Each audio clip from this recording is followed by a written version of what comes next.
আসসালামু আলাইকুম বন্ধুরা, আজ নিয়ে আসলাম নতুন এক রেসিপি। গ্রাম বাংলার কম বেশি সবার পরিচিত কালাই শাক। ভিডিওটি শেষ পর্যন্ত দেখতে থাকুন।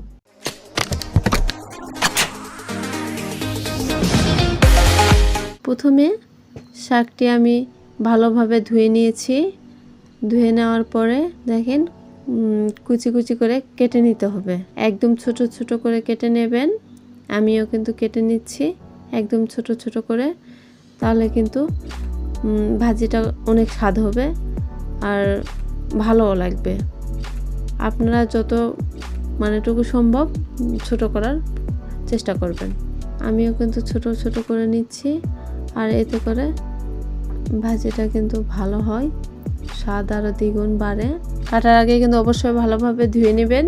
তো বন্ধুরা, আপনাদের ভালো লাগলে ভিডিওটি শেয়ার করবেন, কমেন্ট করবেন আর সাবস্ক্রাইব করে দিবেন।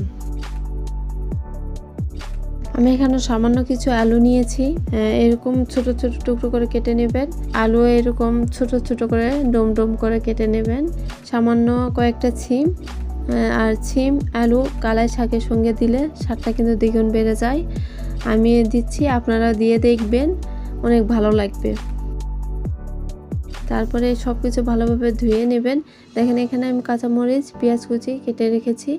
কড়াই কিন্তু চুলার উপরে দিয়েছি, তেলটা গরম করতে দিচ্ছি। তেল গরম হয়ে গেছে, তাই পেঁয়াজ কুচি, কাঁচামরিচ একসঙ্গে দিয়ে দিচ্ছি। দিয়ে দেওয়ার পরে আপনি ভালোভাবে নেড়ে নেব। ভালোভাবে ভেজে নেওয়ার পরে পেঁয়াজ রসুন ভালোভাবে লাল করে একটু ভেজে নেবেন। রসুনটা হালকা হালকা বেটে নেবেন। সামান্য কয়েকটা রসুন হালকা বেটে নেওয়ার পর আপনি ওখানে কড়াই দিয়ে দেবেন। আবার সব কিছু একটু ভালোভাবে নেড়ে চেড়ে নেবেন।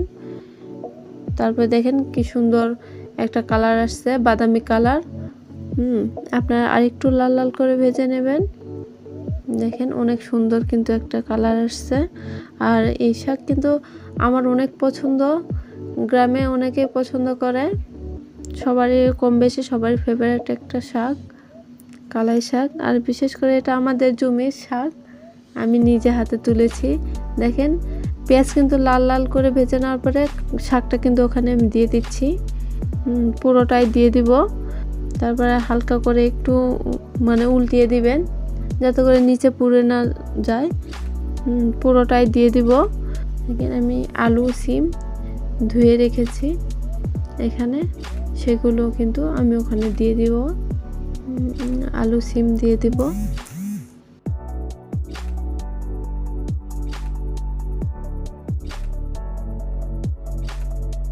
এখানে আলু আর সিম দেওয়ার পর একটু লবণ দিব, আপনাদের স্বাদ অনুযায়ী লবণ দেবেন, যে যত পরিমাণ খাবেন ততটুকু দিবেন। তারপর হলুদ গুঁড়ো দিবেন আলু আর সিমের কালার হওয়ার জন্য। বিশেষ করে শাকে কেউ হলুদ দেয় না, কিন্তু এখানে আমি সিম আলু দিয়েছি, তাই এখানে আমি হলুদের গুঁড়ো মিশিয়ে দিলাম। তারপর ঢাকনা দিয়ে ঢেকে দিবেন। আর আমি আর এক পাশে চুলায় ভাত বসাইছি। মাটির চুলায় রান্না কিন্তু অনেক স্বাদ। দেখেন আমার ভাতটাও প্রায় হয়ে গিয়েছে, ভাতের বলক উঠে গেছে। ভাত হওয়ার মাঝে মাঝে কিন্তু দেখেন আমার এদিকে শাক ভাজিটাও কিন্তু অনেকটাই হওয়ার মধ্যে চলে আসছে। দেখেন নিচে যেন লেগে না যায়, সে বিষয়ে আপনারা কিন্তু খেয়াল রাখবেন। আর মাঝে মাঝে এভাবে কিন্তু নেড়ে চেড়ে দেবেন, যাতে নিচে পুড়ে না যায়। ভালোভাবে আপনারা এভাবে এপাশ ওপাশ করে উল্টে পাল্টে দিবেন, যাতে। আর বিশেষ করে শাকে কিন্তু লবণ ছিটে দিলে শাকটা কিন্তু অনেকটা নরম হয়ে আসে আর অনেকটাই কমে আসে। তারপর আর আপনারা এইভাবে ভালোভাবে দেখেন কালারটা কিন্তু অনেক আসছে, আর শাকে কিন্তু পানি বের হয়েছে। আপনারা কিন্তু আলাদা করে আবার পানি দেবেন না, শাকের পানি বের হয়ে আসছে, ওটা দিয়ে আলু সিম সিদ্ধ হয়ে যাবে। তারপর আপনারা একটু পর পর আবার নেড়ে দিবেন, যাতে নিচে পুড়ে না যায়। আর পুড়ে গেলে কিন্তু শাকটা খেতে কিন্তু তিতো লাগবে। দেখেন আরেক পাশে আমার ভাত হয়ে গেছে। আমি কিন্তু ভাতের উপরে শাক কালাই শাকে ভর্তা করব, সেজন্য একটু ভাতের উপরে দিয়ে দিলাম। সাইড করে একটু রেখে দিয়েছিলাম কালাই শাক, সেটা ভাতের উপর দিলাম। আবার কিন্তু একটু লবণের ছিটাও দিয়ে দিয়েছি যাতে ভালোভাবে সিদ্ধ হওয়ার জন্য। দেখেন আমার কিন্তু শাক ভাজিটা প্রায় হয়েই গেছে। অনেক ভালো লাগছে, অনেক সুন্দর। আপনারা কিন্তু ভালোভাবে এভাবে নেড়ে চেড়ে দেবেন যাতে পুড়ে না যায়। দেখেন আমার কিন্তু ভর্তার শাকটাও প্রায় হয়ে গিয়েছে। দেখেন ভাজিটা অনেক সুন্দর হয়েছে, অনেক কালারটা অনেক সুন্দর আসছে। আর আমার কাছে কিন্তু অনেক ভালো লাগে। গ্রাম বাংলার মানুষেরা কিন্তু বেশিরভাগই এই শাকটা পছন্দ করে, বাট আমিও করি, আমারও ভালো লাগে, আমি প্রায় খাই। খুবই একটা মজার শাক। বন্ধুরা, আপনাদের যদি এই ভিডিওটি ভালো লাগে থাকে অবশ্যই শেয়ার করবেন, কমেন্ট করে জানাবেন যে কেমন হয়েছে, আর অবশ্যই সাবস্ক্রাইব করবেন যাতে করে আমি আবার আপনাদের মাঝে নতুন কোনো ভিডিও নিয়ে আসতে পারি। দেখেন আমার কিন্তু ভাজিটা হয়ে গিয়েছে। আমি কিন্তু কিছুক্ষণের মধ্যে ভাজিটা নেমে নিব। অনেক সুন্দর একটা ফ্লেভার আসছে। আর দেখেন ভাজিটা কিন্তু একটু পরপর নেড়ে দিতে হবে যাতে নিচে লেগে না যায় আর পুড়ে না যায়, সেই বিষয়ে লক্ষ্য রাখতে হবে। দেখেন অনেক সুন্দর কালার আসছে। আমি এখন পরিবেশন করব। দেখেন অনেক সুন্দর হয়েছে, অনেক স্বাদ।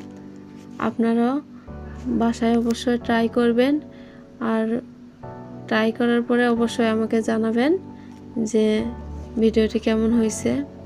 আর দেখেন এখন ভর্তার জন্য আমি শাকটি তুলে নিচ্ছি। এটা এখন আমি ভর্তা করব। আমাদের জেলায় গ্রাম বাংলায় বেশিরভাগ এরকম মাটির চুলায় ভাত রান্না করলে বসা ভাত রান্না করে। দেখেন এখানে আমি ভর্তা করার জন্য পেঁয়াজ কুচি নিয়েছি, শুকনো মরিচ ভেজে নিয়েছি, তারপর সামান্য একটু লবণ স্বাদ মতো,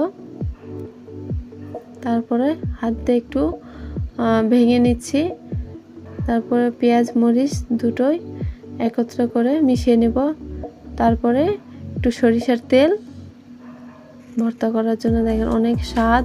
আপনারা অবশ্যই করবেন, পরে আমাকে আপনাদের মতামত জানাবেন যে কেমন হয়েছে। এই শাকটি ভর্তা করলে গরম গরম অনেক স্বাদ লাগে। আপনি ট্রাই করবেন, আর অবশ্যই ভিডিওটি শেয়ার করে দিবেন যাতে করে আপনাদের কাছে আরও নতুন নতুন ভিডিও উপহার দিতে পারি। দেখেন ভর্তাটা কিন্তু আমার রেডি হয়ে গিয়েছে। পাশে ভাজি, কালাই শাকের ভাজি আর কালাই শাকের ভর্তা।